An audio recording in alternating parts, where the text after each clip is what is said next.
కర్నూలు జిల్లాకు ఏం న్యాయం చేశారని ముఖ్యమంత్రి వైఎస్ జగన్మోహన్ రెడ్డి ఎన్నికల ప్రచారానికి కర్నూలుకు వచ్చారని తెలుగుదేశం పార్టీ జిల్లా అధ్యక్షుడు తిక్కారెడ్డి ప్రశ్నించారు. రైతులకు ఏదైనా మంచి చెబుతారని ఎదురు చూసినా ఎలాంటి ఫలితం లేదన్నారు.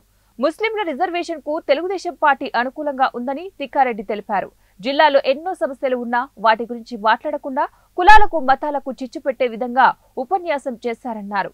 కర్నూలు వైసీపీ ఎంపీ డాక్టర్ సంజీవ్ కుమార్ మాట్లాడుతూ తాను కేంద్ర ప్రభుత్వం నుంచి 130 కోట్ల రూపాయలు ముస్లిం విద్యార్థుల అభివృద్ధి కోసం నిధులు తీసుకుని వస్తే రాష్ట్ర ప్రభుత్వం స్థలం కేటాయించినందుకు నిధులు వెనక్కి వెళ్లాయన్నారు.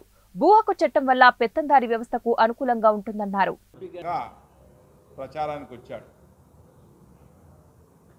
ఆయన కర్నూలు జిల్లాకు ఈ 5 సంవత్సరాలు ఏం చేశాడు, రాబోయే 5 సంవత్సరాలు ఏం చేస్తాడు చెప్తారని ప్రజలందరూ కూడా ఆశించారు. కర్నూలు రాజధాని, న్యాయ రాజధాని అని చెప్పి న్యాయ రాజధానికి న్యాయం చేయలేదు, కనీసం దాని ప్రపోజల్ కూడా పెట్టలేదు. ఇది ప్రజలందరూ తెలుసుకోవాల్సినటువంటి విషయం.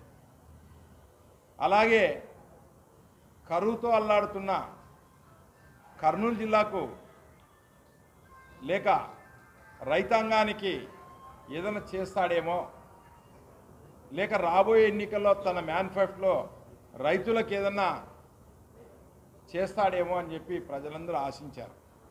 అదేం జరగలే. మేము అనుకుంటున్నాం ఆ మీటింగ్కు జనాలు రాలేదు.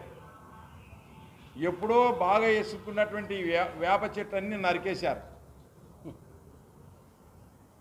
ముఖ్యమంత్రి వస్తాడంటే ఉన్న చెట్లు నరికేస్తా ఉన్నారు. ఎక్కడన్నా చెట్లు మొక్కలు నాటే దానికి వచ్చే ముఖ్యమంత్రులు చంద్రబాబు నాయుడుని చూసాం. గతంలో వాళ్ళ అయ్య రాజశేఖర రెడ్డి కూడా మొక్కలు నాటేవాడు, లేక కిరణ్ కుమార్ రెడ్డి నాటారు, రామారావు గారు మొక్కలు నాటారు, పెంచారు. ఈయన మొక్కలు కొట్టేసుకుంటూ వస్తున్నాడు.